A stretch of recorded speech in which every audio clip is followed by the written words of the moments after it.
In the beginning there was only the vastness of the earth and sky, and humanity wandered across the land as hunters and gatherers. For tens of thousands of years, survival was measured in seasons and migrations, in the movement of herds and the ripening of fruits. No monuments, no cities, no written records. Yet within these ancient peoples lay the seeds of something extraordinary. Around 12,000 years ago, the earth warmed. The ice age receded. Rivers carved new paths. Valleys bloomed into green abundance. In the fertile Crescent, in parts of Anatolia, in the Levant, humanity discovered something revolutionary: the cultivation of crops. Wheat, barley, lentils all became part of the first agriculture, and alongside domestication of animals came the rise of the settled village. The city of Jericho rose from the plains of the Jordan Valley, a ring of stone walls surrounding simple homes, already thousands of years before the pyramids. At Çatalhöyük in Anatolia, mud brick houses pressed against one another in labyrinthine clusters. The ruins today show no footpaths or streets between the dwellings. Most were accessed by holes in the ceiling and doors on the side of the houses, with doors reached by ladders and stairs. People also painted their walls with frescoes of bulls and hunting scenes, symbols of a world they were learning to master, and myths they were beginning to weave. The shift from foraging to farming was a leap into uncertainty. Settled life brought food surpluses, yes, but also vulnerability to drought, to disease, to conflict. But it also opened the gates to new possibilities. Populations grew. Societies grew more complex. People built temples. They fashioned pottery. They traded obsidian and shells across distances unimaginable to earlier nomads.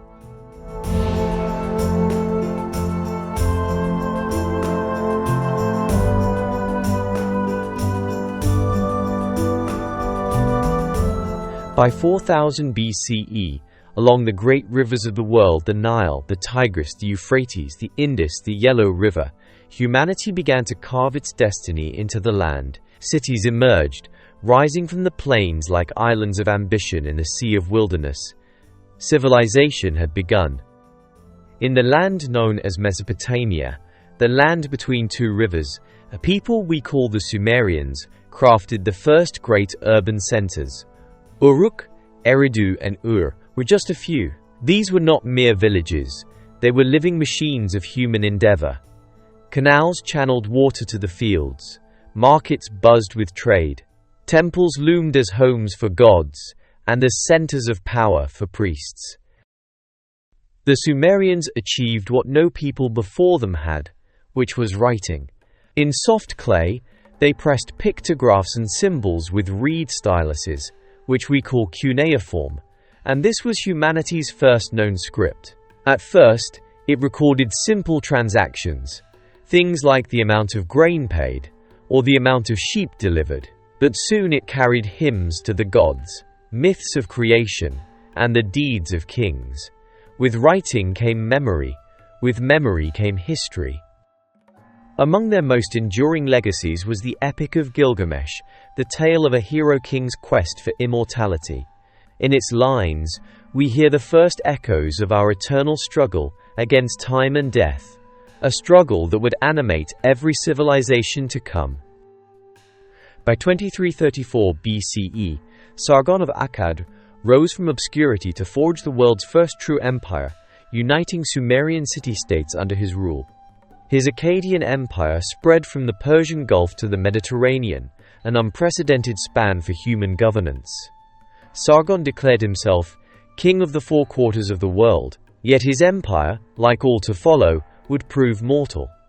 Environmental stresses, rebellion, and foreign invasions brought Akkad down within 2 centuries. The patterns of history were beginning to take shape: rise, flourishing, and fall, and from each fall, a rebirth.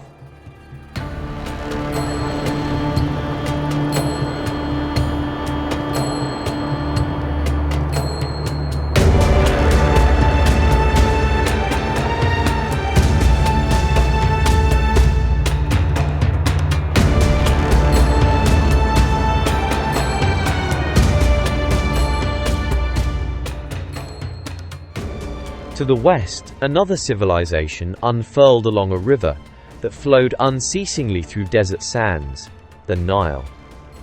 In Egypt, life was inextricably tied to the river's flood cycle, a dependable heartbeat that shaped a worldview cantered on order, harmony, and eternal life.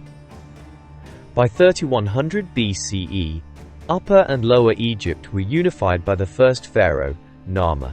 Thus began the dynastic age of Egypt, a civilization that would endure, astonishingly, for more than 3,000 years. The Egyptians built with eternity in mind. On the Giza Plateau, colossal pyramids rose tombs for god-kings who would live forever among the stars. The Great Pyramid of Khufu, that many say was constructed around 2560 BCE, stood as the tallest man-made structure in the world for nearly 4 millennia.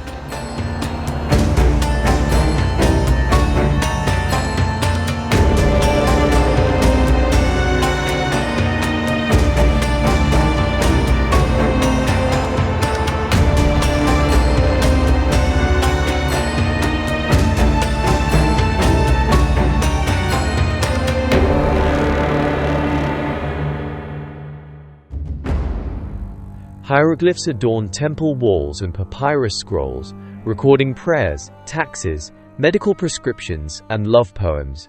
The Egyptian world was rich with art, science, and religious devotion. Astronomy guided the construction of temples. Medicine developed sophisticated practices, surgery, dentistry, even rudimentary prosthetics. One of Egypt's greatest rulers was not a man, but a woman, Hatshepsut, who reigned in the 15th century BCE. She styled herself as king, wore the ceremonial beard, and led ambitious trade expeditions to the mysterious land of Punt. Under her rule, Egypt knew prosperity and peace. Yet Egypt, like all civilizations, was not immune to turbulence. Foreign rulers, the Hyksos, would seize the delta for a time. Civil wars and invasions would repeatedly test Egypt's resilience. But again and again, the Nile kingdom endured. Meanwhile, far to the east, along another great river, a different civilization emerged, one perhaps more mysterious than any other, the Indus Valley civilization. This civilization centered around the Indus River, a large river flowing through modern-day Afghanistan, Pakistan, and northwest India. By 2600 BCE, cities like Harappa and Mohenjo-Daro thrived along the Indus River and its tributaries. Their urban planning astonishes archaeologists even today. Streets laid in precise grids, homes equipped with private baths and sophisticated drainage systems, public wells and granaries. Standardized weights and measures suggest a tightly regulated economy. Yet the Indus Valley people left behind no deciphered writing. We know almost nothing of their rulers, their gods, or their language. Unlike Egypt or Mesopotamia, no grand palaces or temples dominate their cities.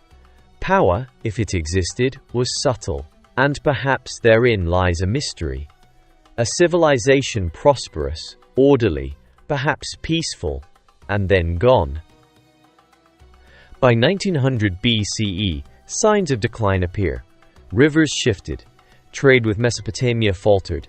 Climate change may have wrought drought and famine. Slowly, the great cities emptied.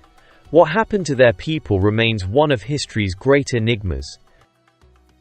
While the Indus cities faded, another ancient power stirred in the Far East.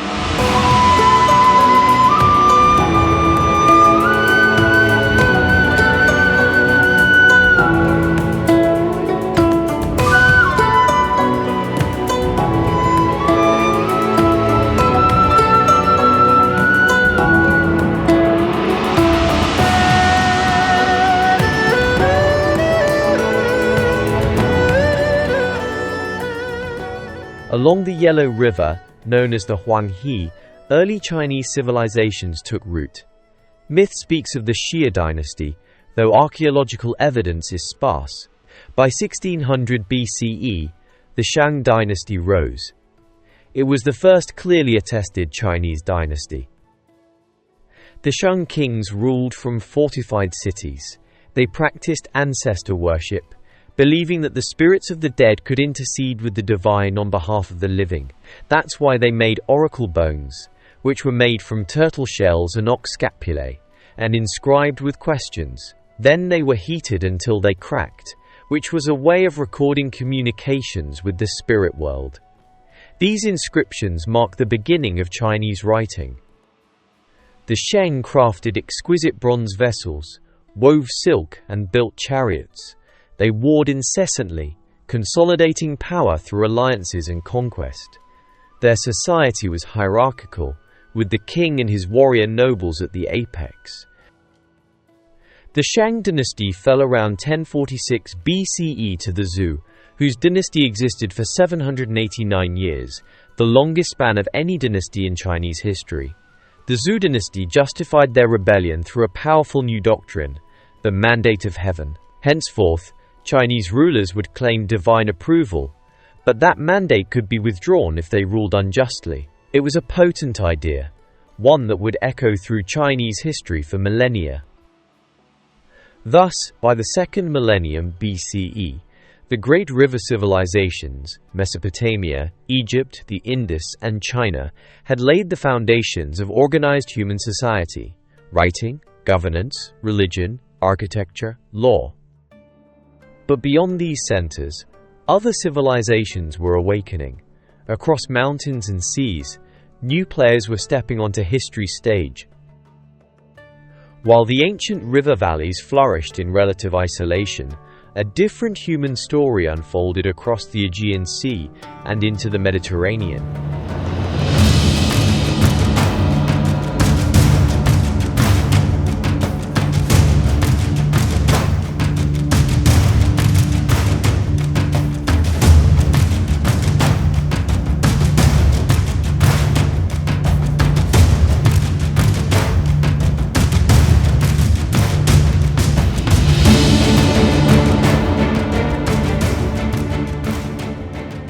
On the island of Crete, the Minoans crafted a civilization as enigmatic as it was sophisticated.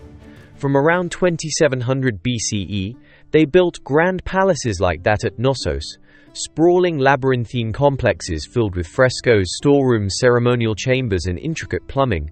Their art depicted vibrant scenes of nature, athletic competitions, and religious rituals, revealing a culture obsessed not with war, but with beauty and ritual. The Minoans were skilled seafarers, dominating trade routes that threaded across the Mediterranean. Olive oil, wine, pottery, all flowed from Crete's harbors.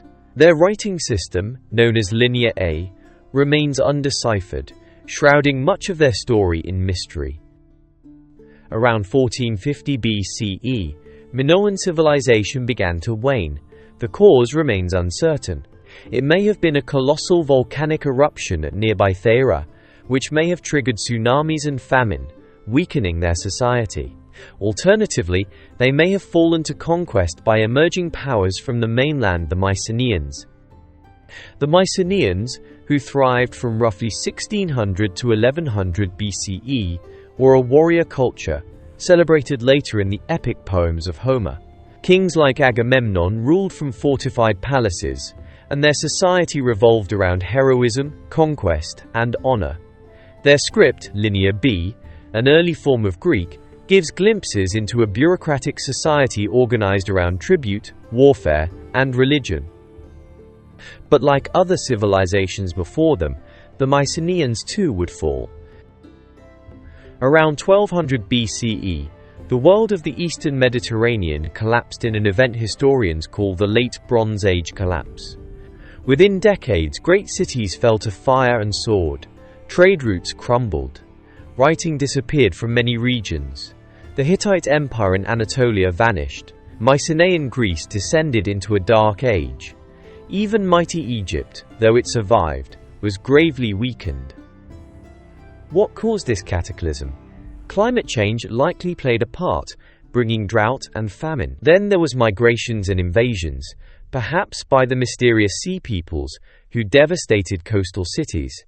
Additionally, internal rebellions and political instability completed the destruction. This collapse was not the end, but a brutal turning point. In the smoldering ruins, new civilizations would arise. Meanwhile, far from the Mediterranean and far across the ocean, civilizations in the Americas blossomed independently.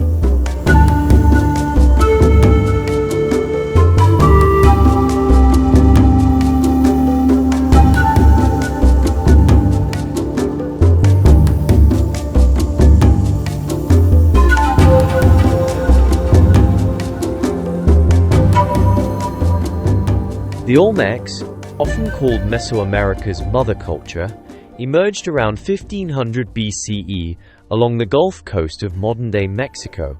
They built ceremonial centers featuring colossal stone heads, monuments carved with astounding skill and mystery. The Olmecs also developed early hieroglyphic writing, complex calendars, and urban centers that would influence later civilizations like the Maya and the Aztecs. South America, too, witnessed early greatness. Along the Pacific coast where Peru is today, the Norte Chico civilization, flourishing as early as 3000 BCE and widely recognized as the oldest known civilization in the Americas, constructed monumental architecture without ceramics or even much pottery.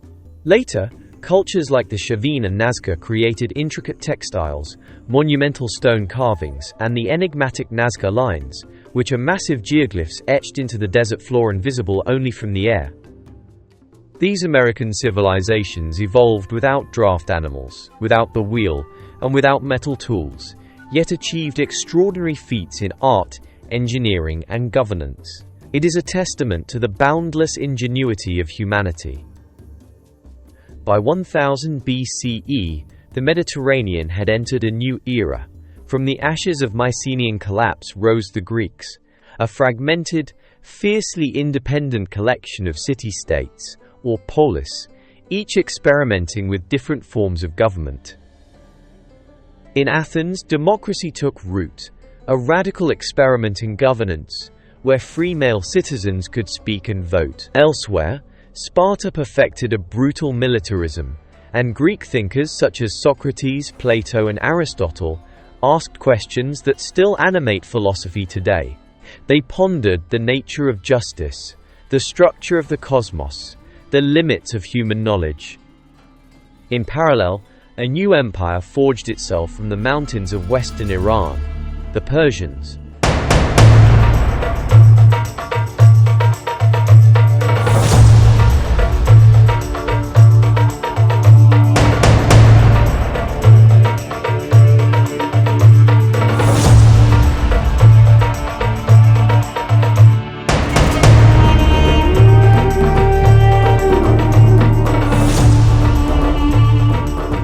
Under Cyrus the Great, the Achaemenid Empire united a realm stretching from the Aegean Sea to the Indus River.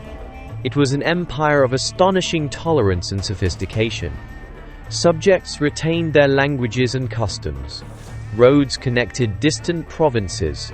Couriers sped messages across vast distances in mere days.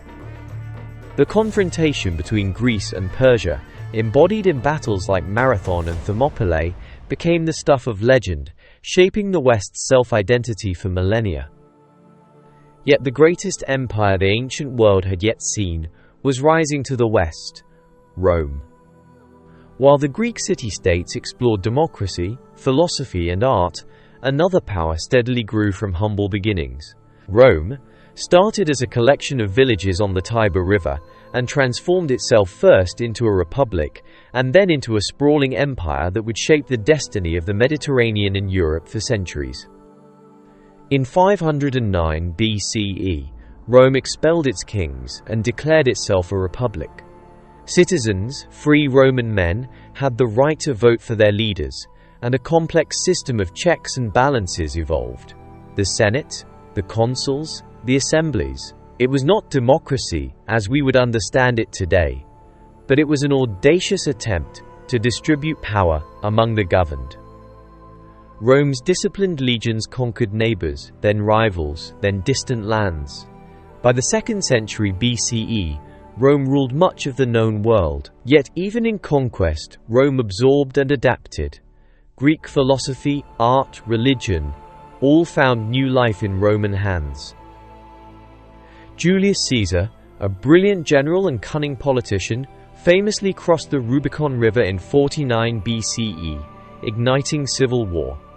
His assassination on the Ides of March, 44 BCE, plunged Rome into further chaos. Out of the wreckage emerged Augustus, Rome's first emperor, ushering in the Pax Romana, a 200-year period of relative peace and prosperity. Roman law, engineering, and military prowess set standards that would endure. Roads radiated from Rome, binding provinces together, and aqueducts carried fresh water across impossible distances. Concrete allowed architects to build monumental structures, like the Colosseum and the Pantheon, feats still admired today. As Rome ascended, so too did civilizations farther east. In China, the Warring States period saw centuries of brutal conflict, yet from this bloodshed emerged one of history's most remarkable transformations. In 221 BCE, Qin Shi Huang, the king of Qin, unified China by force, declaring himself the first emperor.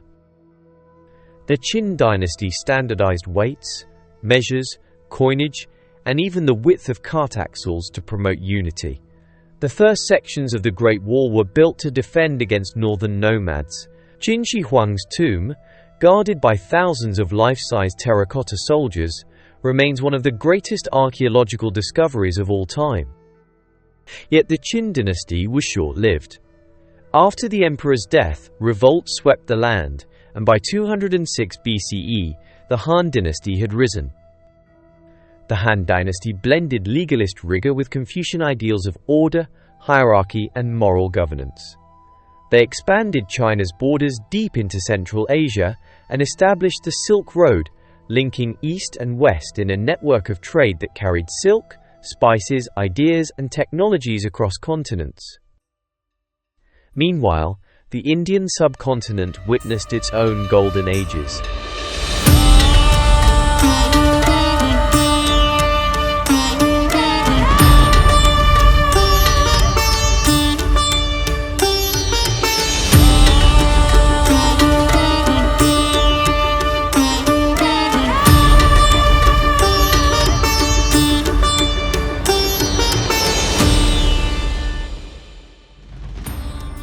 The Maurya Empire, under the leadership of Chandragupta and later Ashoka the Great, unified much of India for the first time.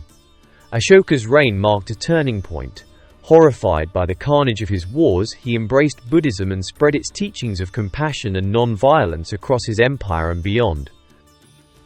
After the Mauryas, the Gupta Empire rose, presiding over a renaissance in science, mathematics, astronomy, literature, and art.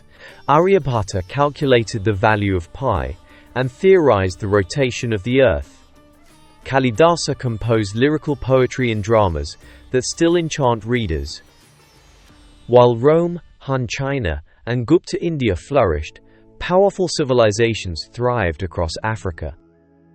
The kingdom of Aksum, in modern-day Ethiopia, controlled Red Sea trade routes and minted coins that bore the earliest Christian symbols. Centuries before Europe embraced the faith, and towering stone obelisks, such as the Aksumite stelae, remain testaments to their engineering prowess.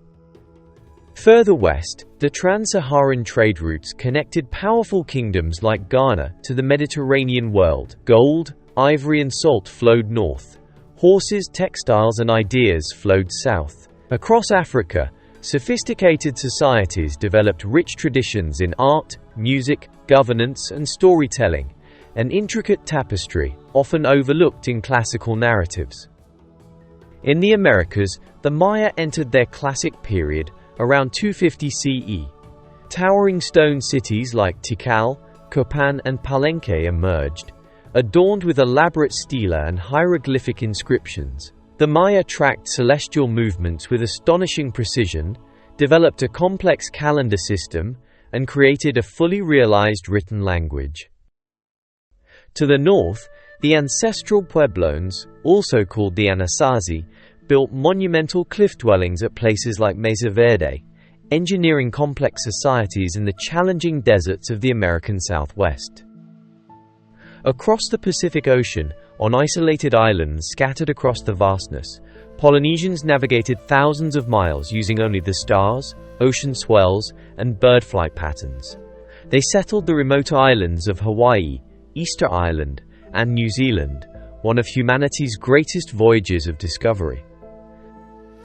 By the early first millennium CE, the world was interconnected as never before.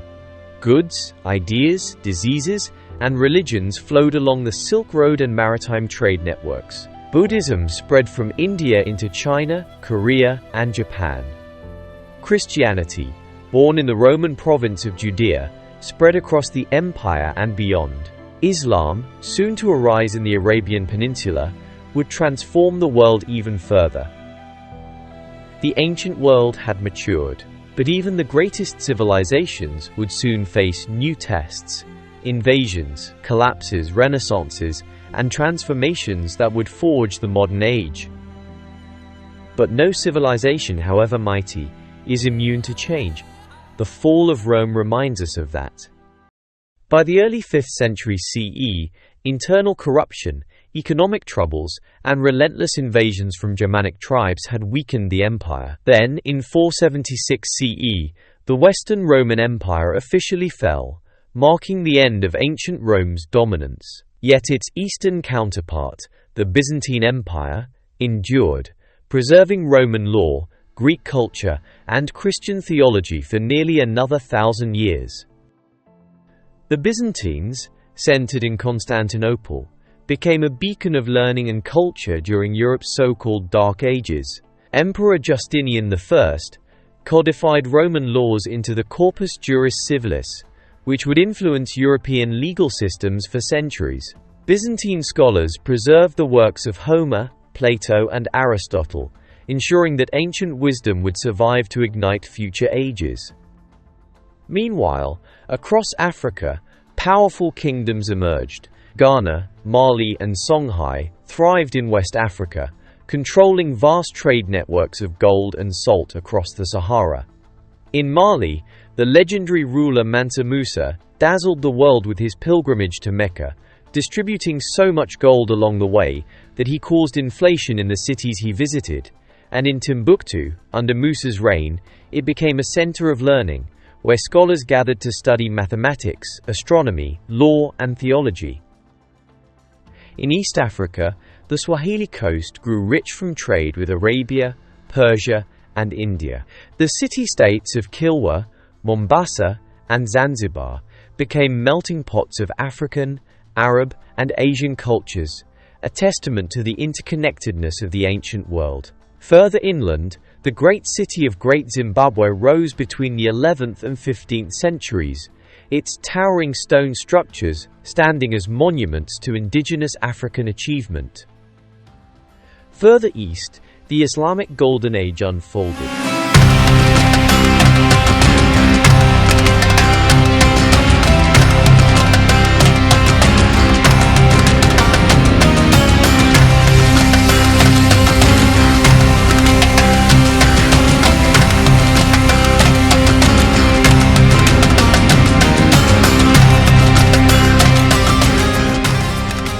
From the 8th to the 14th centuries, scholars in Baghdad, Cairo, and Cordoba made groundbreaking advances in mathematics, astronomy, medicine, philosophy, and literature. Algebra was also developed by al-Khwarizmi. Medicine knowledge also grew with Ibn Sina's Encyclopedia of Medicine called the Canon of Medicine, which became a standard reference in both the Islamic world and medieval Europe. Islamic mathematician and physicist al-Hazan pioneered the scientific method, and Muslim architects raised magnificent cities adorned with gardens, mosques, and libraries.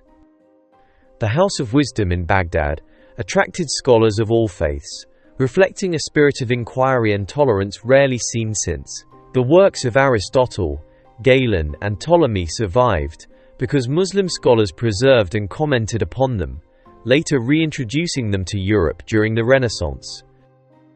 In Southeast Asia, the Khmer Empire flourished, constructing the breathtaking temple complex of Angkor Wat.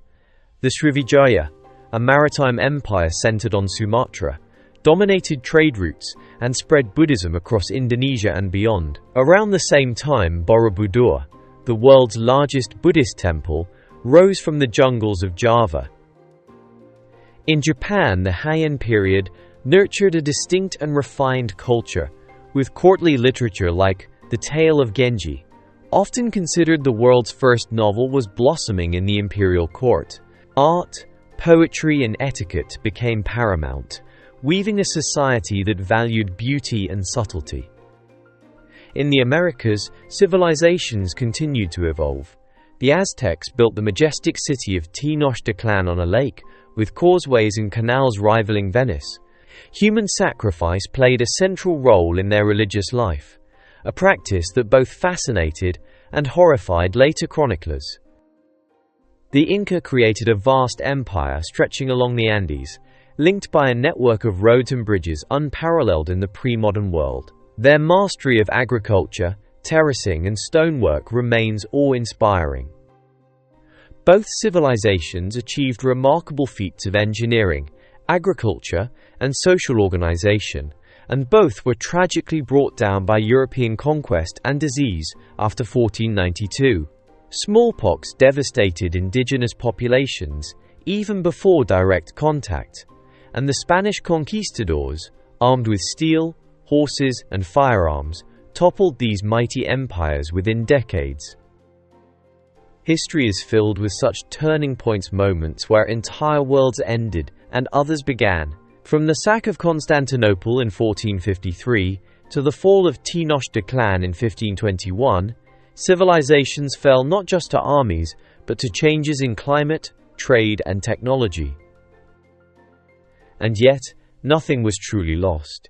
Each fall gave rise to new beginnings. The Renaissance drew on the wisdom of Greece, Rome, and the Islamic world, and the Enlightenment and scientific revolution built on centuries of accumulated knowledge. Every skyscraper, every constitution, every university carries the fingerprints of the ancients. In the Pacific, the Polynesians completed one of humanity's greatest feats of navigation. Using only the stars, ocean currents, and seabird flight patterns, they colonized the far-flung islands of the Pacific, from Hawaii to Easter Island to New Zealand, long before Europeans crossed the Atlantic. In Africa, Great Zimbabwe thrived as a center of trade and culture, while the Kingdom of Benin crafted bronzes of breathtaking detail and sophistication. In Asia, the Tang and Song dynasties oversaw golden ages of art, science, and commerce. The Song developed movable type printing long before Gutenberg. Then there was gunpowder and the compass, inventions that would revolutionize the world during this era. Japan entered its feudal period, where the samurai code of Bushido and the aesthetics of Zen Buddhism left a profound cultural legacy. Thus, by the dawn of the modern age, humanity had built and lost, dreamed and achieved, across every corner of the earth. As Carl Sagan once said, "We are a way for the cosmos to know itself." Our civilizations, ancient and modern, are expressions of that grand, unbroken journey. The dreamers of Sumer, the builders of Egypt, the philosophers of Athens, the lawmakers of Rome, the scholars of Baghdad, the artisans of Mali, the engineers of the Andes, the navigators of Polynesia, they all live in us. So the next time you walk through a bustling city, read a book, argue over ideas, or gaze up at the stars, remember, you are continuing a story that began thousands of years ago in the mud-brick temples of Mesopotamia, the sun-baked plazas of the Indus, and the stone-carved cities of the Americas. What is the story of civilization? It's the story of us.